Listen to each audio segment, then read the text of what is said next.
How does a Black woman who grew up in apartheid South Africa build a business empire? So why can't I do it? Where did you get the capital? There's a lot of capital, it's just misplaced. How do you get to that mindset? 70% of the world's cobalt comes from mines in the DRC. And what we're being told at school is that Africa is a poor continent. But how does a continent that has all these resources end up in a position where it's poor? Very often you find that you sell yourself short. Because the average person doesn't know how do you actually make money. What tangible things can we do as a collective to ensure that we turn Africa not into a story of hope, but it becomes a reality, and a reality of prosperity and wealth?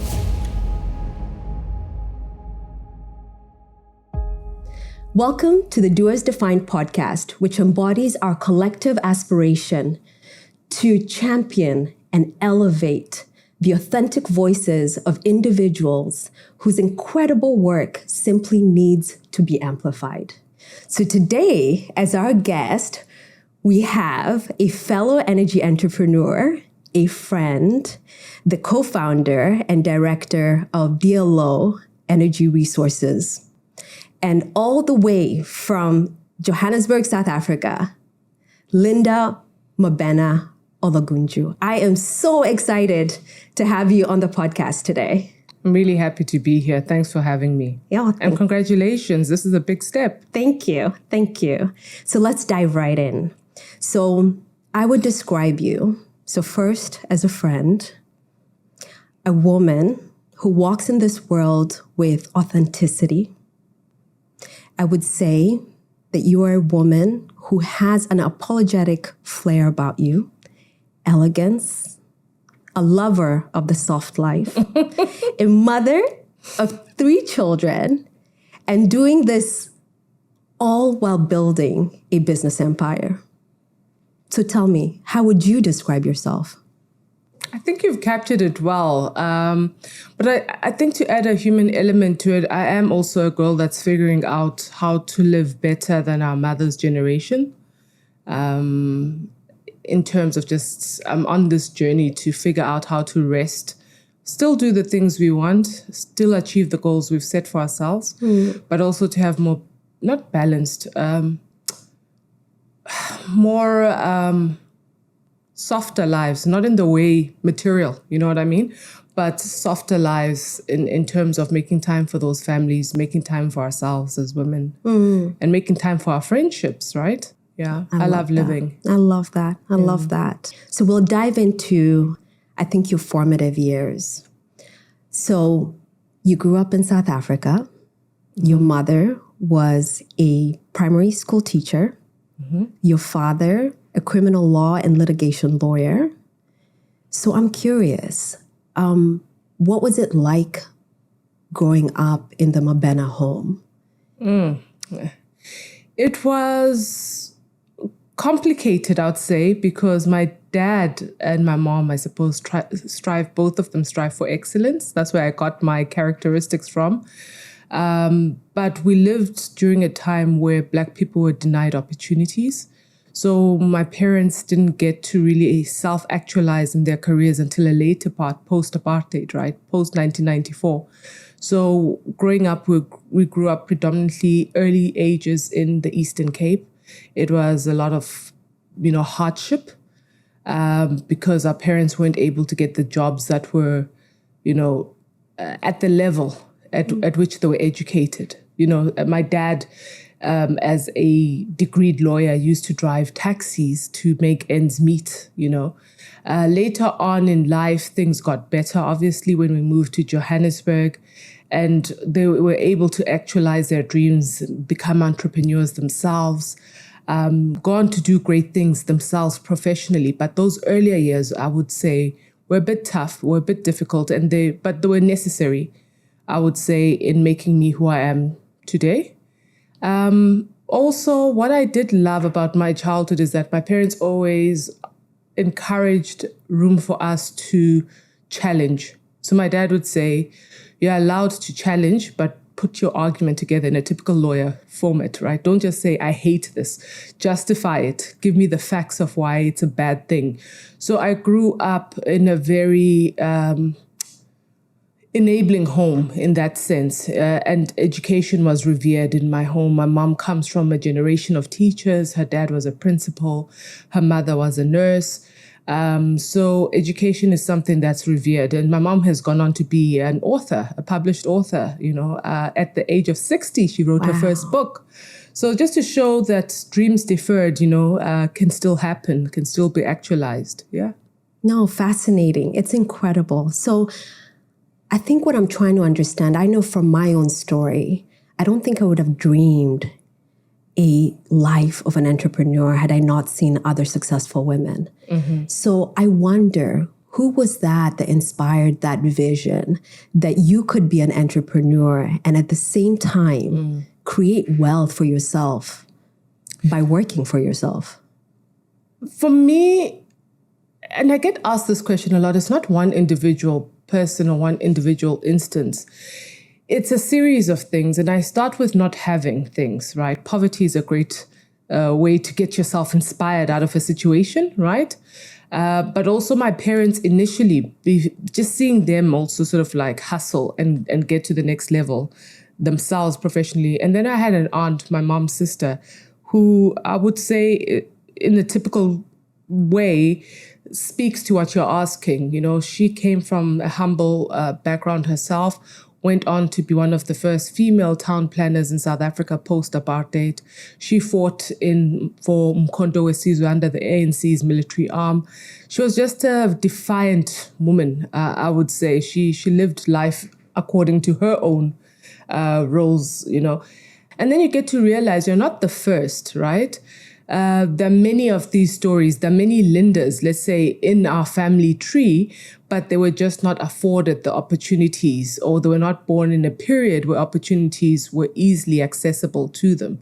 So I would say I come from a lineage of really great women pioneers in their own rights. No, that's incredible. Yeah, I think it's a reminder that we have ancestors. And actually, a lot of the traits that I said about you are the same traits that you're describing about, the women that you were surrounded by while you were growing up, which is just, phenomenal. So I think I want to go, to the beginning of your entrepreneurial journey and try to understand, how does a woman, a Black woman who grew up in apartheid South Africa, decide that they are going to build a business empire and at the same time own a wind farm? How do you get to that mindset? So, and I'll go back again, poverty is inspirational because I always had a business from as little as I can remember. So at 6 years old, I had a sweet selling business. I would also take peaches from my neighbor's tree when they were encroaching on our portion of the house. So technically that was fine. And I would resell. So I always wanted to have access to funds of my own. So, and then I went on at 14 to start a nail business. I've always been entrepreneurial, but why I got into renewable energy, I remember being about 8 and seeing a map of Africa, and on it had each of the country's resources. So in the DRC, you saw all the mineral wealth, the diamonds, the cobalt, etc. And then in South Africa, you saw the diamonds as well as gold. And then in Nigeria, you saw the oil. Yet the GDP and what we're being told at school is that Africa is a poor continent. So that intrigued me, that how does a continent that has all these resources end up in a position where it's poor? So initially, I thought I would do something with mining, right? So I always knew I'd do law, following my father's footsteps, but I knew I didn't want to do criminal or litigation. I wanted to do something commercial. So in my undergrad at UCT, I was afforded a scholarship to go to the University of Aberdeen in Scotland. And it is there I began my journey towards renewable energy. But I always knew that I wanted to do something in the resources, only because I wanted to understand how we could negotiate better deals for the continent, for ourselves, so that we're not ending up on this poor list, and we're making sure that the resources are working for us. So when I was a student at the University of Aberdeen, I got in for a master's specializing in oil and gas, ironically, the opposite of renewables. But the oil price at the time took a tank, and I got offered an admin assistant role by the Aberdeen City Council, and they were in the process of building their first wind farm. Therein is the beginning of the journey, I would say, of DLO. I didn't know what renewable energy was until I went into that role. And initially, I was there just to cut newspaper articles about all the various projects that the city was doing. Then the CEO noted that I was quite good at reviewing contracts because there was an issue they had one day at the office, and I'd take board notes. And then she started asking me to just follow her around. And then I started giving, advice on projects, because prior to going to Aberdeen, I'd worked for one of South Africa's top law firms. So I knew how to structure contracts. I knew a bit about what they were doing from a commercial side, not from a technical side. And it's through that process I got to understand the technicalities of, getting an EIA approval, the permitting, the fundraising, all the political lobbying that would need to be done to get a government sign-off. So then I got intrigued. And it's at the same time South Africa was having the rolling blackouts. And I said, why can't we replicate this at home? I started doing research, and at the time there was no legislation around renewables in South Africa. There was only a white paper. And then I came back to South Africa and decided to work for an energy law firm called Juin Leboeuf. It was an American law firm.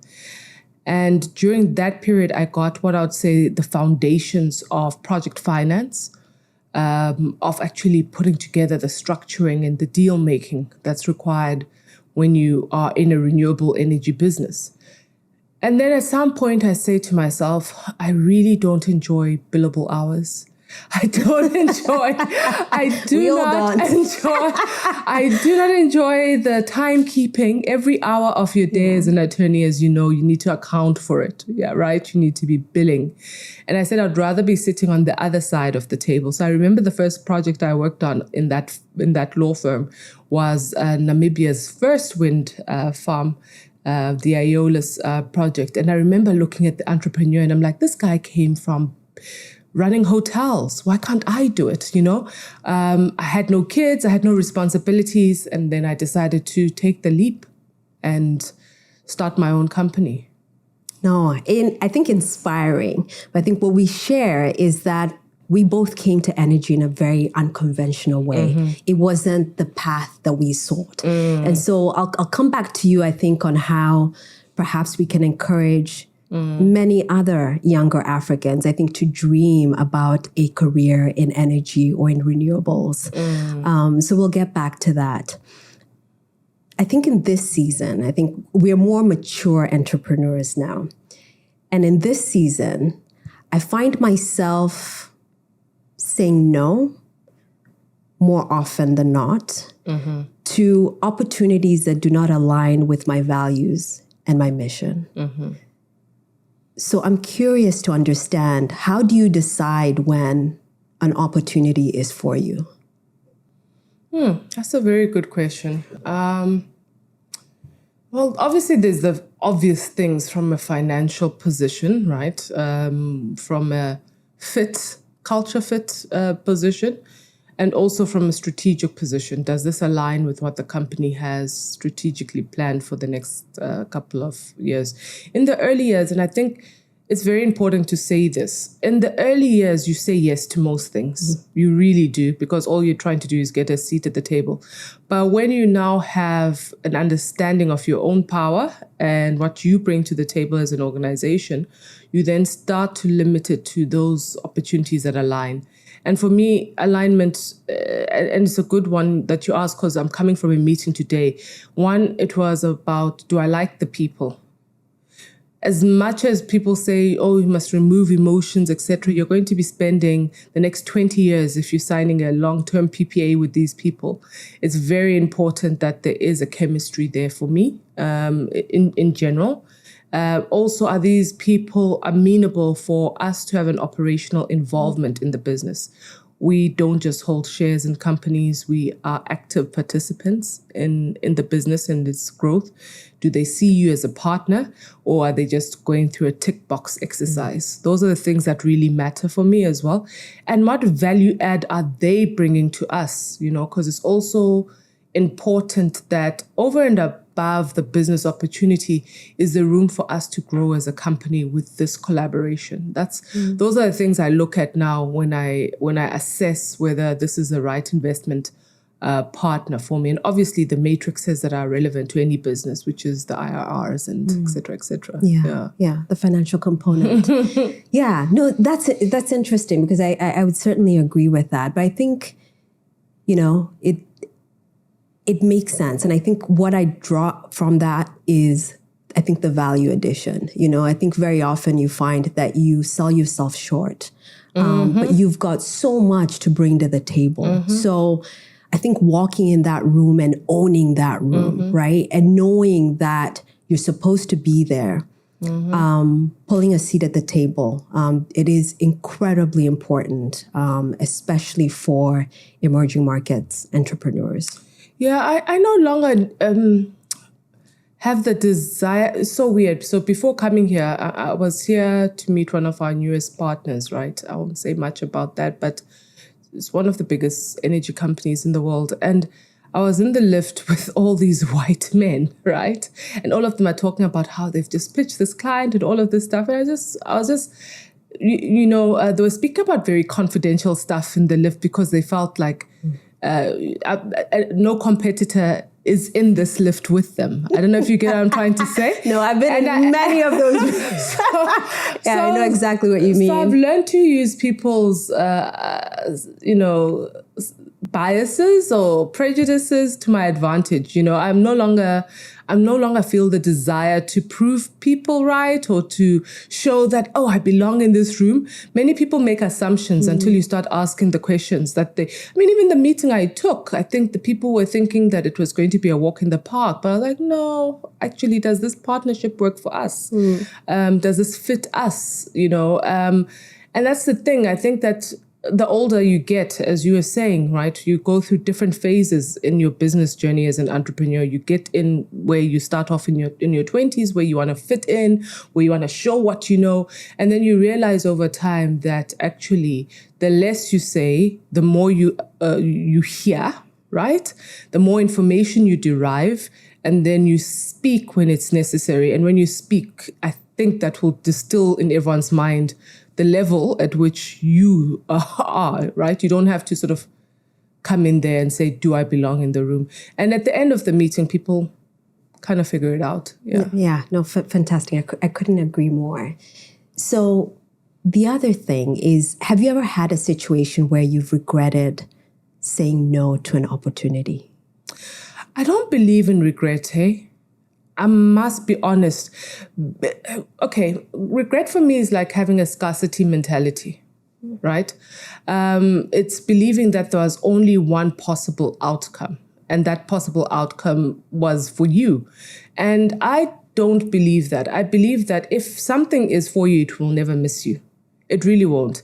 There are times where I've wanted something to come out in a particular way, and I've felt bad about it, but a few minutes, years, hours down the line, God reveals why it didn't go that way. And it's usually a better reason. You know what I mean? So I've learned to put my trust in knowing that what's for me will find me. Beautifully said. Beautifully said. The other thing I think is, in this particular season as well, what I've found challenging are human relations. And creating teams around you to help you get to that next level. How do you define what good leadership is in this season? And second, do you consider yourself a good leader? That's a very difficult question because I don't think it's one I'm in the process. So again, today I was having this discussion with a colleague that the hardest thing for founders, CEOs, is when your business starts to scale and then you start to corporatize in a way, right? Whether you like it or not, you start to have more formal structures, and the culture is, like there's this dance you're doing between like you want this growth, but there's so many processes. It's,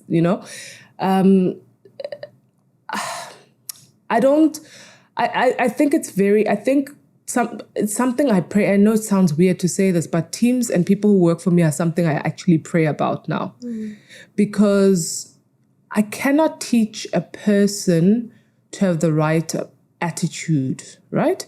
Or a good intention. I can teach the rest. That's technical. So I really pray around a person's character and a person's ability to show up for the business, right? And to really want the best outcome for the business. The rest I can teach you. And I say that literally because I know I've brought in very young, inexperienced people in my team who came in as admin assistants, who are now business development managers and are just flying, and are doing very well. And as I was flying to Dubai, actually, I was listening to this podcast on the types of leaders. So it was saying you can be a toxic leader without knowing it, right? So people think toxic leaders are those who micromanage and don't trust their teams, but also overextending yourself and doing the work or over-guiding or over-protecting a team. You're not then getting that person's full potential. And it hit me, I was like, aha. So I was doing maybe the latter, where I'd over-nurture sometimes and try to help people out to get them in the right direction. And since I've been traveling for the past 2 weeks, I've been less of that, and I see that results are still coming. So I was like, okay, so people have grown beyond that point, and it's now for me as a leader to reevaluate how I lead. So I think I won't just say I'm a great leader. I've been told that people enjoy my leadership style, right?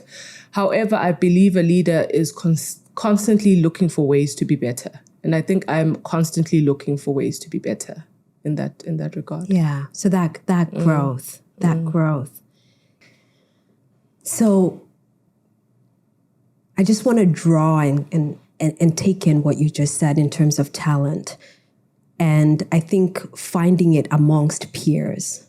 So the intention behind this podcast is to create a community that gets things done. So I want to be intentional about asking you, what support would you require from our community to get you to that next level? And what can we bring to the table? Well, that's a very good intention and a very good question. For me, really, it's support. I find it interesting that there isn't early stage development VC money for renewable energy, but there is for tech. And this is the fastest growing market, I would say, globally, right? You can see the hunt for critical minerals. You're seeing right now with the proposed takeover by BHP Billiton of Anglo for their critical minerals business. I'm surprised that given the legislative support globally for renewables, not many people are thinking outside of the box on how to fund and back early stage development companies to get the permits and to get the authorizations out of the way so that those pockets or parcels of land can turn into an actual project. And if you look at the time to turn around, right, it's less than what you would spend on a typical tech company, because typically you'd say, okay, you develop the project, 18 months if you're talking solar, to construction, and then you reach commercial operation, then you're making money already within that sort of like under 3-year period, right? So I'm really surprised that there isn't more capital backing renewable energy startups in this way. So for us, the support we would like is more investment on that early stage development, because it just helps us unlock those projects faster without sort of like having to also just plow our own capital in all the time, which is what we're doing right now, right? Because no one will touch early stage development funding until you reach 80% permitting. And at that stage, I don't need your money, right? Because I've done most of the heavy lifting and the project's almost ready. So if we can get more investment there, I think that would be useful. No, that's clear. Well taken. And so it leads nicely, I think, to the next segment, because I think what we always say is that in Africa, entrepreneurship is the democratizer of wealth and of access. But we're always concerned about how scarce capital is. So I think before we segment into what your ideas are on what we can do for early stage, I'd like to understand what your story was. Where did you get the capital to build a wind farm? Yeah.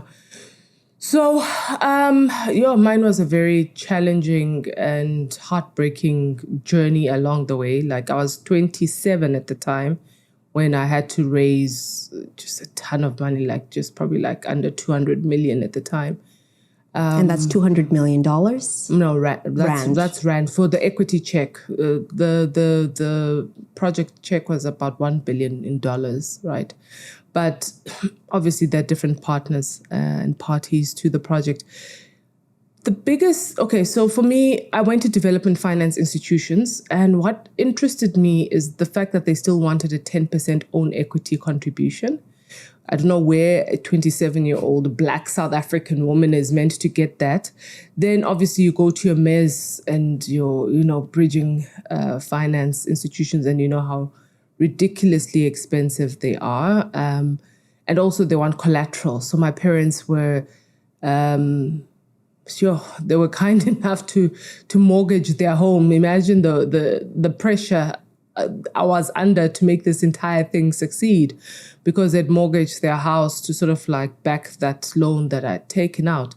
But literally that's how I funded. And that takes away what you're earning from a dividend perspective, because most of your dividends is then used to service. So there needs to be a bit of thinking, and people like to say there's no capital. There's a lot of capital, it's just misplaced, and it's there's a lot of debt in the market, as you would know.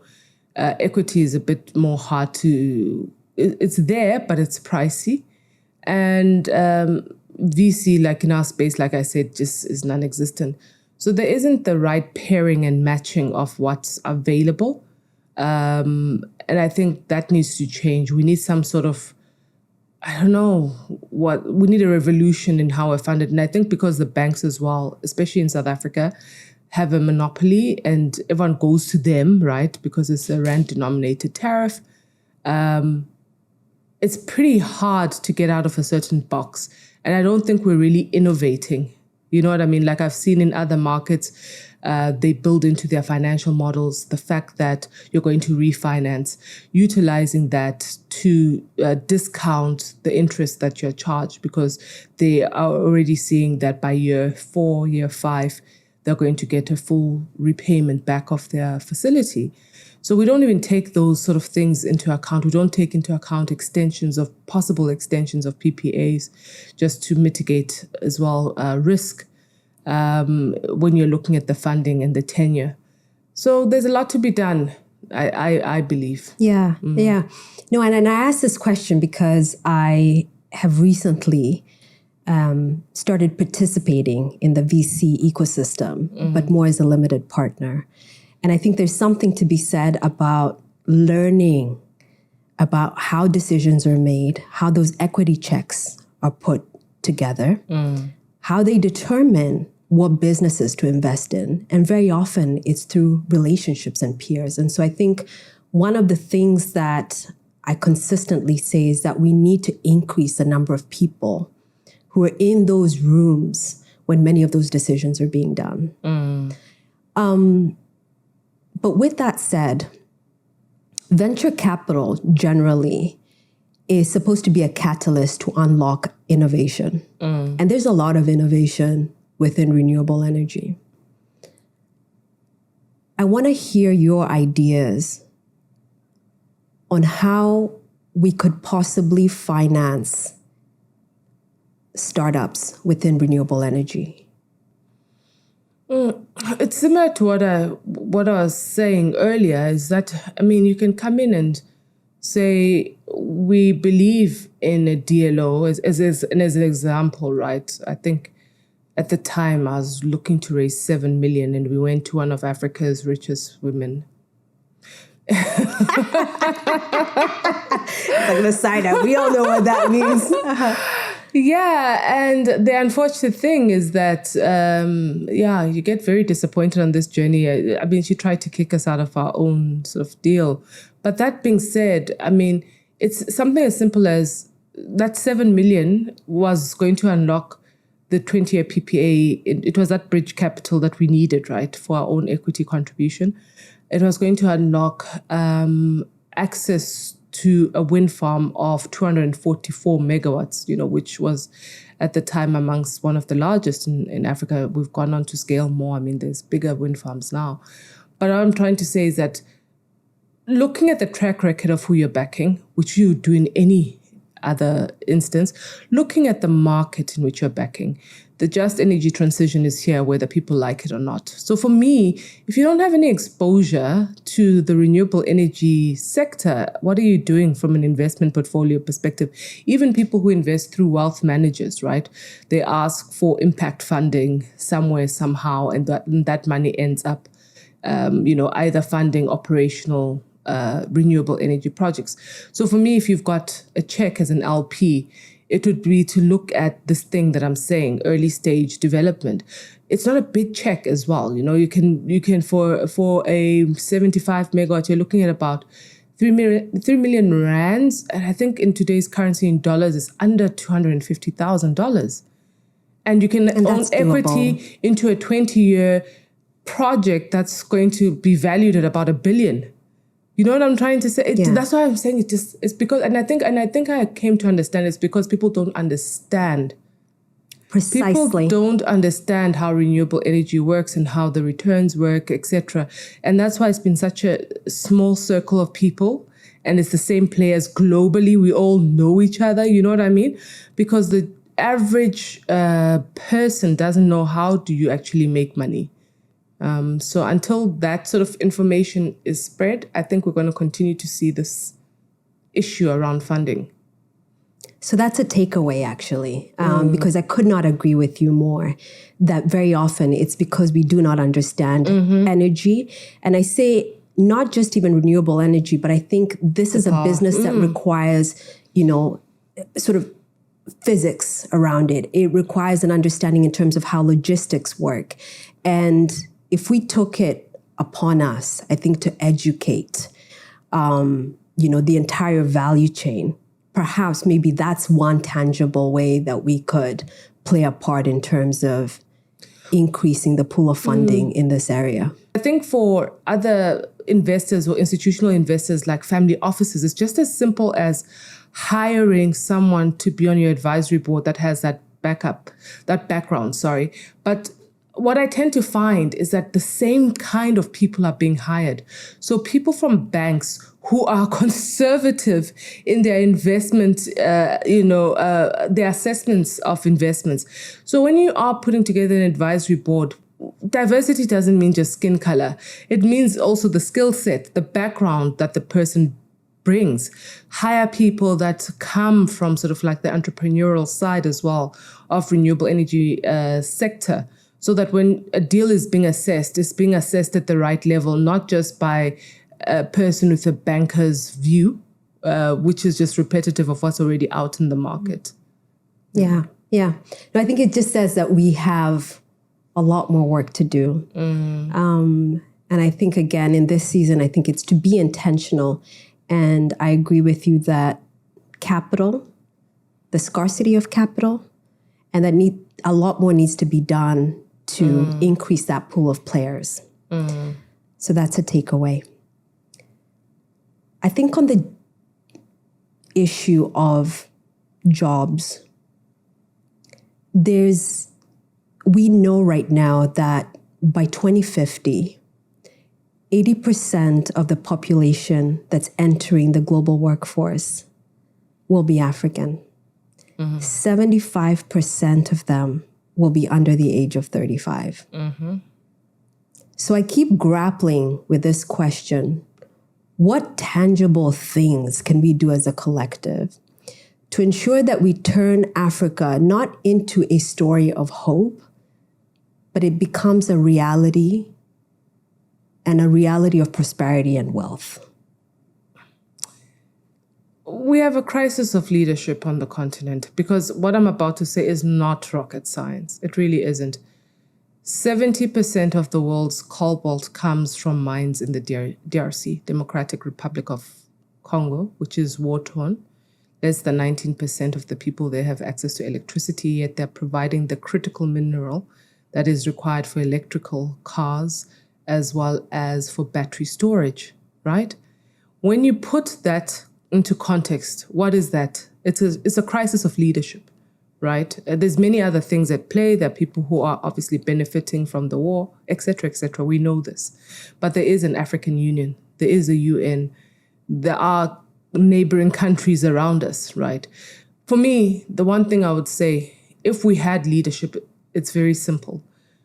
The cobalt that is being mined in the DRC needs to be mined in a way that is respectful of the employees, the environment, and beneficial to the people of the Democratic Republic of Congo. I would say that cobalt needs to stay on the African continent for our own use and our own benefit, and we only export what is not required, right? The copper that is utilized as a gain in the renewable energy sector needs to remain on the continent for our own use, for our own benefit. The world is decarbonizing off the back of Africa. So we are mining critical minerals for the renewable energy sector in an ineffective way, in a dirty way. We're using diesel to power these mines.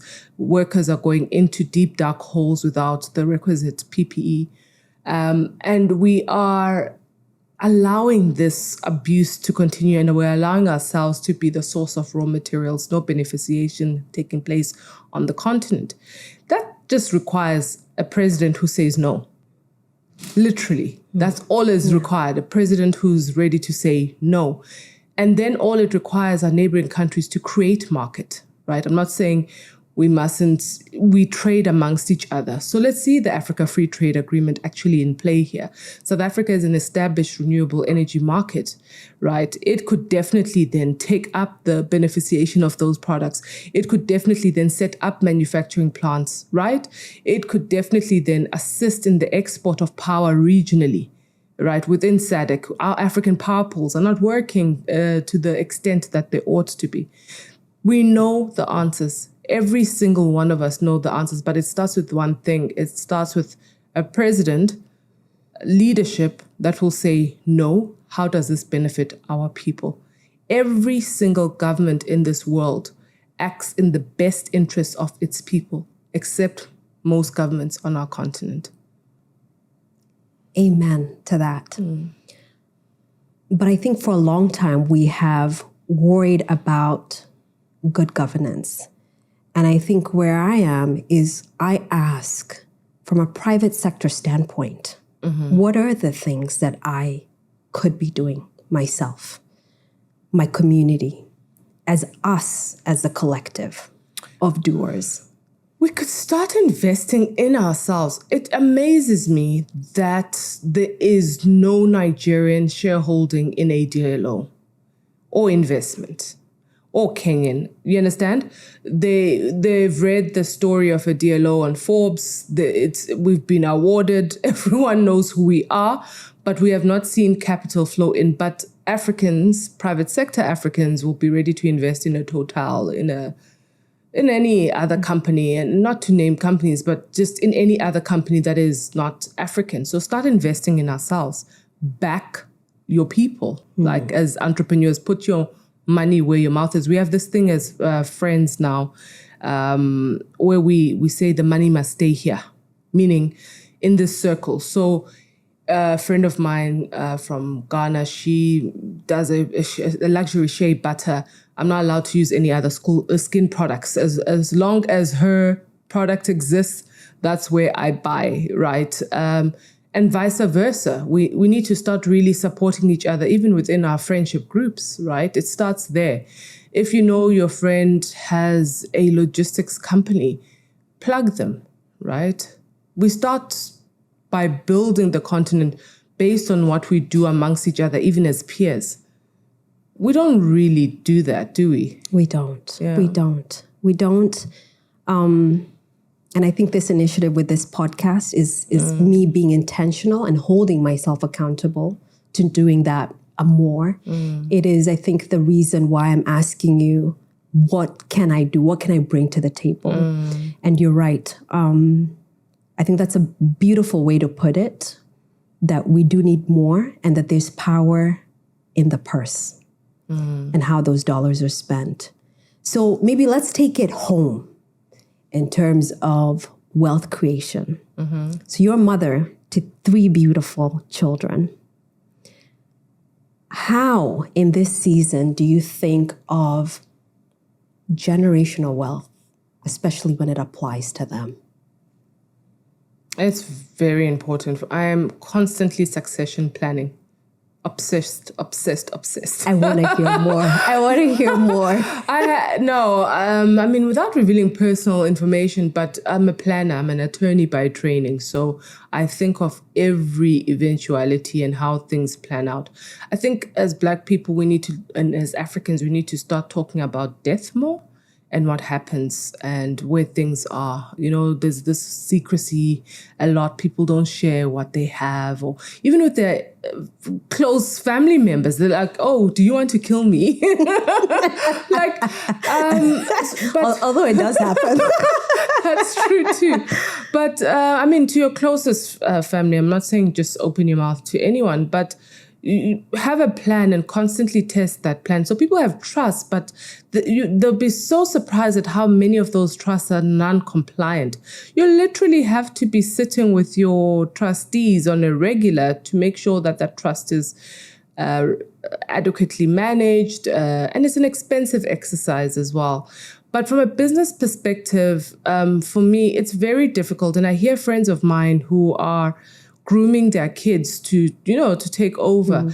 But I also believe that everyone has their own personal destiny. I wouldn't want to burden my children with my dreams as well. Although I would love for there to be that legacy, 4th generation, 5th generation, as you hear your white counterparts say that they've grown their businesses. But what I've observed with my white counterparts is that it starts at this age when the kids are 6 and 10, etc., exposing them and also planning for them. But more importantly, not spoiling your children. So the hardest thing for Africans raising children with privilege is that we go to the extremes. You have your children flying first class because you can afford it. Yes. You have, and my husband's very, very strict on this. He's like, no, they do not deserve that. They go right back there. They're lucky to be flying, So you're in the front and they're in the back? He believes that sincerely. Yeah. Oh, we all fly economy, but we are not flying with the kids. And I understand why he's saying that, because it's important that you also give your children the opportunity to have things to aspire to. Don't take it all away from them, And I mean, each to his own. But for me, it's important that the kids look forward to working towards something, and not that everything has been provided for them. So even now, my kids know they get pocket money because as a result of either doing well at school or completing a chore, etc. And as a result, they're very respectful, polite, hardworking girls. And I want that. And I want them to be good and decent human beings who can go into an organization and work from top to bottom, not because mom or dad owns this organization, they feel entitled to roles. No, I will not raise spoiled children. No. Linda, you're doing first an incredible job. And I think very often we need to give each other flowers, and this is me giving you flowers because I've had the opportunity just to see how beautiful, how intentional you are in integrating them, even in business. And again, we don't like calling it balance, but still managing to live our dreams, but at the same time cognizant that we are building the dreams of others. And then lastly, I think, let me ask you this. I believe in the power of community, of bringing people together. And there's no better way than doing dinners. So who are 3 people that you would past or present, Okay. bring to the dinner table? Okay. And why are you picking those three? Okay. I would love to bring the current president of Senegal. I would like to pick his mind and see if he's the real deal, because our future as young leaders are hedged, are staked up with him succeeding, right? I would want to just get a sense of who he is as a person, what his plans are, right? Another person I would like to bring around the table, but he's gone now, but it's Thomas Sankara, the vision he had for Africa. For me, I think I would love to pick his brain. And then Amma Aidu, who wrote the book that I love, which is called Changes. She was the first Minister of Education, I think, in Ghana. She was a feminist. She's the original Chimamanda, is what I call her as an author. And I know I'm probably getting her name wrong, but I think everyone in Ghana would know who I'm talking about. I just love, not only does she write beautifully, I love her thoughts. I love the way, like in the 60s, to be having such detailed thoughts on and complicated thoughts on women navigating the challenge of being women, working, being married, the autonomy of Black women. I'm always intrigued by what that means, in each generation, right? So one generation, it may mean, I get to go to work.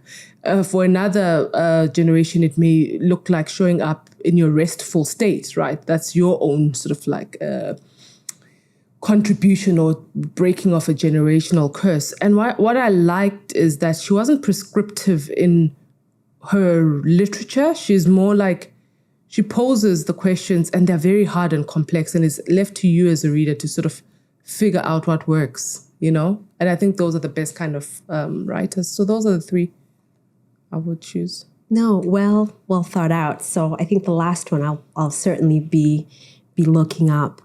Are you an avid reader? And what's on your bedside table at the moment? Oh, yeah. I am an avid reader. I am reading, what's her name? All About Love. African-American Brooks. I forget her name. Please forgive me. And I am also reading Women Who Run with Wolves. An Brilliant book. Yeah, it is, right? But very wordy. And you find yourself stopping at each like aha moment, right? So I'm reading that. And what else? I was reading a novel.